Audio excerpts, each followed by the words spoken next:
بسم الله الرحمن الرحيم ألف لام را تلك آيات الكتاب وقرآن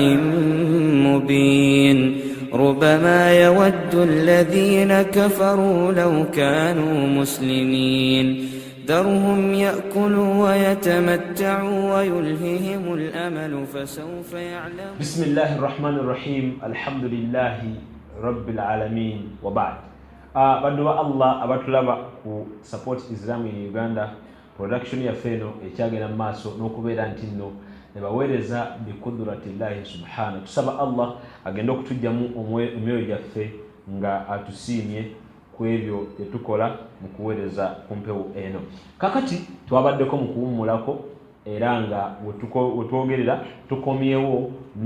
n'omulimo n'ensonga ekwatagana ku jjana nga nakyo tubadde tuli mu kugogera ku nsonga egamba nti nno ensonga ettaano nga bw'oba okozeeko emu nabbi sallallahu alaihi wasallam nga bwe yayogera mu hadithi nti nga bw'oba okozeeko emu obeera olina insurance ey'okuba nti oyingira ejjana. Era nga mu studio ndi wamu ne Sheikh Abdurazak Mutebi nga bulijjo. Sebo wekitiibwa, assalamu alaikum warahmatullahi wabarakatuh. Wa alaikum salam wa rahmatullah. Sheikh, tukusanyukidde omulundi ogwokubiri sebo wekitiibwa. Naam. Tafadhal mashkura, twakulinze dda era tukusaba sebo yongereyo mu maaso n'omusomo gwaffe ogwo biidhinillah. Twakalabako ebintu bisatu tubadde tusaba otwongerereyo muba olinayo n'ekirala obeere nga otwongeramu. Alhamdulillahi rabbil alamin wassalatu wassalamu ala maulana Muhammadin sallallahu alayhi wa sallam habibi alladhi akhrajana min dhulumati ad-dunya ila nuri al-akhirah. Naam. ونسأل الله سبحانه وتعالى أن يجعلنا من أهل الجنة إنه ولي ذلك والقادر عليه. آمين يا رب. baganda bange wenna abatulabeeyo ku support Islam in Uganda, tuli wano nga twagala okumanya nti abantu bonna balina obwetaavu eri ejjana. Weewaawo nga abantu bayinza okubeera nti tebafaayo nnyo, naye nga ensonga ereeta okuba nti tebafaayo butamanya kituufu, ate tebayinza kubeera nga bamanyi okujjako nga teffe tututte obuvunaanyizibwa ne tubamanyisa. Y'ensonga nti neebaza nnyo abakola ku mukutu gwaffe guno support Islam in Uganda, naddala director waffe ow'ekitiibwa Sheikh Anwar ahayahullah, ne baganda baffe abalala bonna abakola enteekateeka kubatuusaako kulongoosa amaloboozi n'ebirala byonna, n'okutukyaza tubeere nga tubatuusaako ekyo kimuteekeddwa okubeera nga mugira ki mufuna oba abantu nga bafuna basiimu. Kati baganda bange tuli ku lugendo lwaffe lwetuyinza okugamba nti rihlatu saida ila aljanna, olugendo lw'essanyu olututwala eri ejjana n'okulaba ma aadda Allahu lilmuminin, n'ebyo Allah byeyateekera abakkiriza mu jjana. Olwaleero tukomyewo twagambye nti omuntu asobola okufuna ejjana ng'akoze ebintu bitaano, ekimu ku byo ng'omubaka salawatullahi wasalaamuhu alaihi byajja ng'atunnyonnyola. Kuba omubaka Muhammadin sallallahu alaihi wasallama huwa sabiruna ila aljanna, lyekkubo lyokka lye tutambuliramu okuyingira ejjana. So bw'obanga tutegedde byagamba oba notutwala nti nsonga nkulu, ejjana oba ojja kubeera nti owulira mpulire naye nga togenda kugirabako. Kati twalabye nti ebintu bitaano singa omuntu akolamu ekintu kimu twagendedde mu kuwummula, Allah subhanahu wa ta'ala aba agifudde insurance oba garanti y'okumuwa ejjana, nga twalese tulabye ebintu bisatu. Naye olwaleero tugenda kulaba ekintu ekyokuna n'ekyokutaano. Omubaka sallallahu alaihi wasallama atugamba nti man jalasa fi baitihi wa amana nnansu minhu, singa omuntu abeera mu nnyumba ye abantu ne bawuna obuzibu bwe, omuntu ng'ebizibu bye byonna abimalira mu nnyumba, so si kufuluma abantu ne bagamba nti wuuyo omuntu ng'alabye gwe woobeera oleka osiikuddewo. Kati n'atugamba nti singa omuntu atuula mu nnyumba ye wa amana nnansu minhu, abantu ne bawuna obuzibu bwe, bwali badde ekyo kigambo kinene nnyo kigenda okuweesa omuntu ejjana. Sikitegedde seeka kitegeeza okubeera nti singa man kaada fi baitihi, singa omuntu abeera mu nnyumba ye, amakulu ng'omuntu ebweru abeera muntu mukakka mu muzibu, nga ebizibu byonna ebintu bye byonna bigwera mu nju ye, talina bigambo bweru tatambuza lugambo kyalyagezaako okutegeeza ekitiibwa sallallahu alaihi wasallam tolina bigambo byofulumya tovuma bantu tosikula ntalo gwenga ennyumba ye ekumalira buli womala emirimu gyo ng'odda wakaawo ng'obeera na bantu bo mu kifo ky'okuddeyo okuba embeekuulo eŋŋambo okuwayiriza otemera ono otemerera oli otudde ku makubo kati ennyumba yo nga yo yeekumalira nga gwe ebigambo bye bigwera muki mu njuuyo n'abantu bo nga teriyo nti sajja talina bigambo oyo kati nabbi kyali atugamba sallallahu alaihi wasallam olokopya mu nnyumba yo teri gw'ogenda kukosa kitegedde naye okudda ku kkubo n'oyogera kwono n'olaba oli bw'ayambadde ono bekamukutte oli bw'agizibwa oti abantu baba kyebala nabbi saa sallam olunaku lumu yagamba nti iyakum waljulusu fi turuqat kyali ategeeza mbeewaza okutuula ku maki kuba buli omuntu bw'anaayitawo toyinza kubeera nga tomunyiiza kitegedde basahaba nti ya rasulallah fe ku kkubo bwe tuba tutuddeko natahaddath twogera bwogezi bigambo byaffe tetulina kitugamba nakati nabbi saa sallam aga nti muwe ekkubo haqqaha oba haqquhu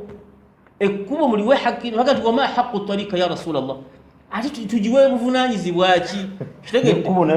lina obuvunaanyizibwa tubana bagasala atugamba mutuule awaka wammwe mubeere nga abantu babawonamu obuzibu naye osinga n'abavubuka ku kkubo batudde enviiri bazisaze bakoze batya mwalimu ali ku kkubo ayogera kwonwa kati ebyo byonna byonna obusiraamu tebibyagala bw'obanga okikoze ennyumba yo naye banga yeekumalira ebintu byo byonna gwe oluva ku gy'obadde n'odda ewuwo oba omaze okufuna garanti y'okuyingira ejjana. Allahu akbar. Just ate ekyokutaano kubanga ekibadde kyakuna naawe wennyini wa amanta minan nas naawe n'obanga obuna obuzibu bwaki bw'abantu kubanga bonna oba oboogerako bajja kukuddiza kati nze nja kumuteeka ajja kundaba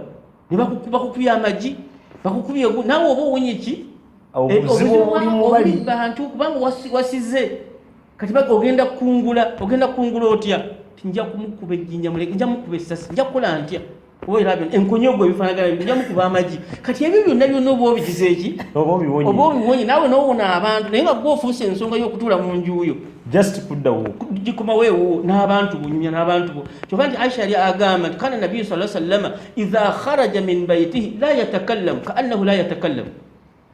agamba nti mpaka yitayogera ng'olowooza tagira ki naye ate fi baytihi kana dhahuka yali asanyusa nnyo abantu b'enjuye nga musajja musanyusa alita obubozi buno akola bino. Aisha yagamba kana dhahuka yali musajja ng'asanyusa nnyo bw'akomawo naye bw'afuluma la yatakallamu ng'oyinza okuga nti Muhammad talinaamu kigambo naye musanga awaka bantu bali mu kuseka kati baseka lwaki ezisesa abantu be awakawe naye bweru ng'oga nti ayo talinayo ebigambo hakaza allamana nabiyu sallallahu alaihi ebyo ebintu bw'obikola obeera dhaminu ekitegeeza ekkubo liriko point nene kubanga wabweru abantu kiriko point nene kubanga emu egendeddemu ebintu bibiri ekitegeeza nti ate nayo eyo point nene nnyo nene tugikutulamu ebitundu bibiri abantu bakuwonye eyo point olwokubadde bw'omala gy'omaze ebintu oddawo kati ate naawe owonye abaki kuba lwotuula ku makubo ng'otandika okwogera ku bantu naye bajja kukwogerako ojja kwekyangira eyo olwane n'okulwana naawe abantu obawonye kanzu ojja kudda nga bagiyuzizza omumwa bagukubye kitegedde kuba gye bali abakusobola ate nabwe ebityo bibeera bikuli ogenda omusajja oyo atumanya nja kumukuba ejjinja ate kiri kuba ogenda okudda ng'okutuba akukubye kati towonye bantu oganye okudda ewuwogere ki ombaka n'atuwa amagezi kyetulina okukola ab'ebitiibwa ensonga ezo z'ettaano omuntu waba azikutteko aba agenda kwesiima kuba Muhammad sallallahu alaihi wasallam la yantiqu anil hawa teyayogeranga bwogezi ye n'ayiya kati kandi kikina abantu baseke in huwa illa wahyu yuha ilayhi bajjongera obakatirize nti yenna agaana ekimu ku kyo singa ogaana okukola ebyo byonna omubaka byagambye bw'oba ozikiridde kati oba n'okola kyani bw'ogamba nti nno byetwogera si bituufu ng'ate bya nabbi sallallahu alaihi wasallam oba weetemeddeko ettaka lwaki kikujja mu busiraamu butereevu kubanga okoze istihza okujeeja ekyo mbaka Allah kye yamutuma nakyo nga tukakasa nti yayogeranga bubaka bwa Allah subhanahu wa ta'ala sallallahu alayhi wasallam. kitegedde watu mbaka sallallahu alayhi wasallam nabanga tutegeeza ebintu ebyo byetusaanidde okubeera nga tukola twekwateko tubere okusoma nga tufuna eki ejjana nga betuze tugiraba era nga betukyagenda mu maaso giraba. Barakallahu twaleka luli tulabye nga omukyala amaze okutuuka basisinkanye nani oyagala tongerayo kujjana biidhnillahi subhanahu wa ta'ala. Awo tujja okutandikira ndowooza tunaba tumaze okuvaayo oyinawo kyoyinza okuba nti kale kugamba wali kubanga omuntu bwetubanga tumulese ku bino ebintu byokka ebitaano tumunyonyodde leero tajja kutegeera mulamwa gwaffe kuguddako agugoberere singa tubeera tumukoonyeeko tumukoonерeko wali omukyala amaze okujja layila ekiro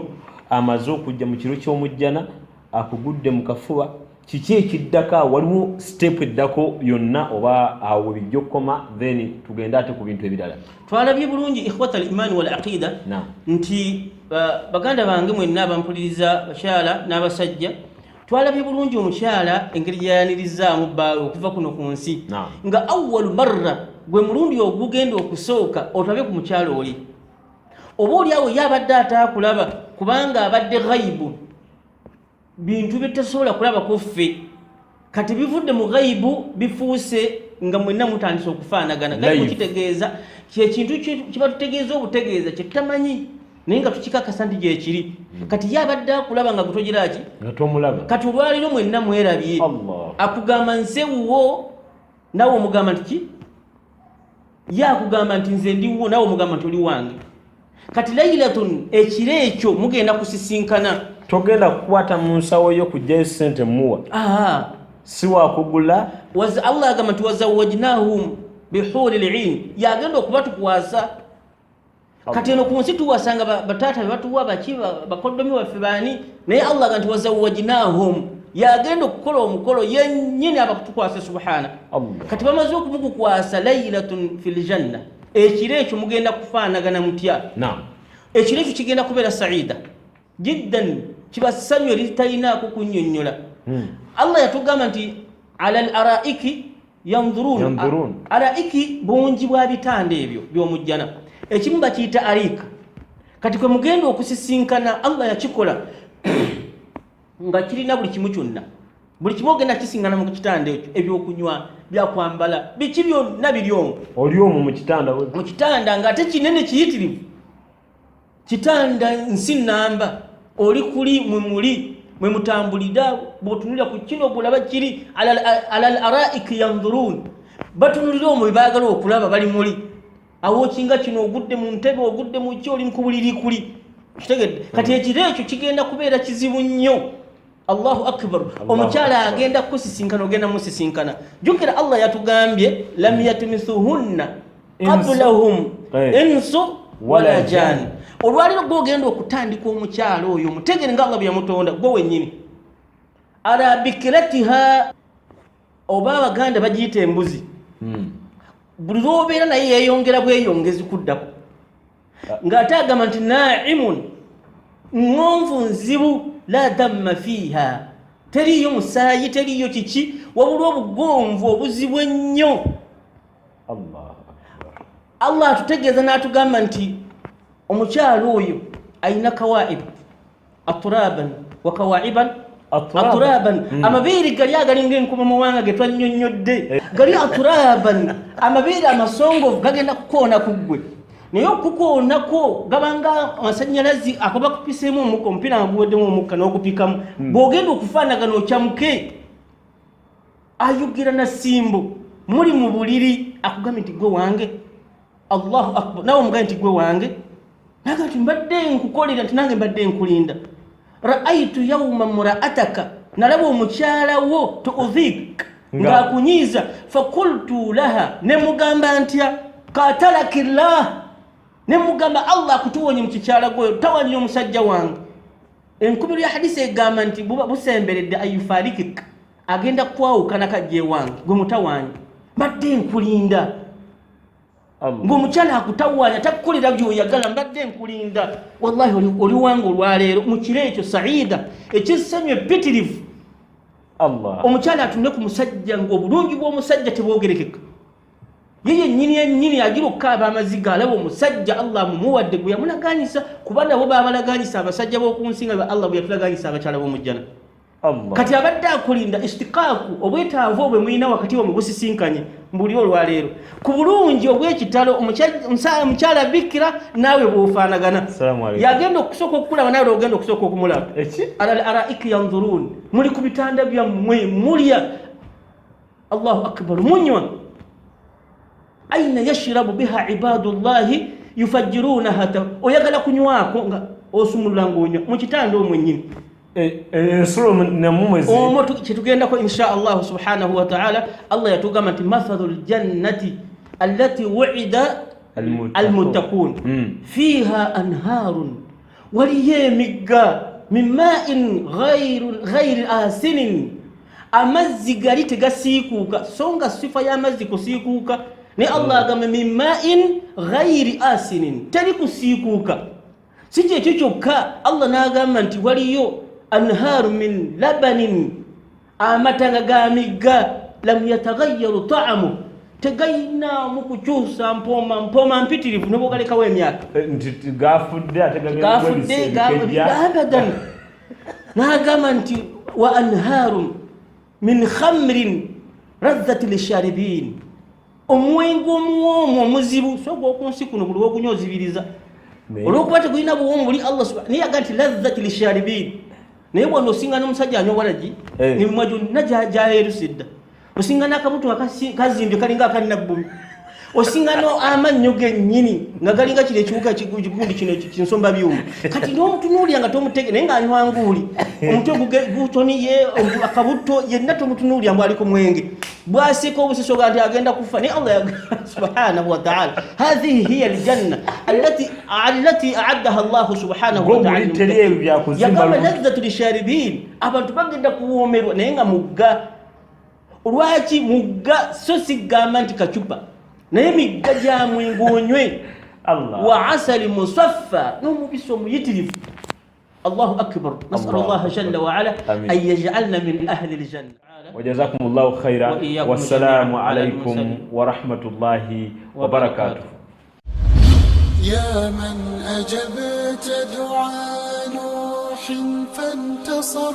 وحملته في فلكك المشحون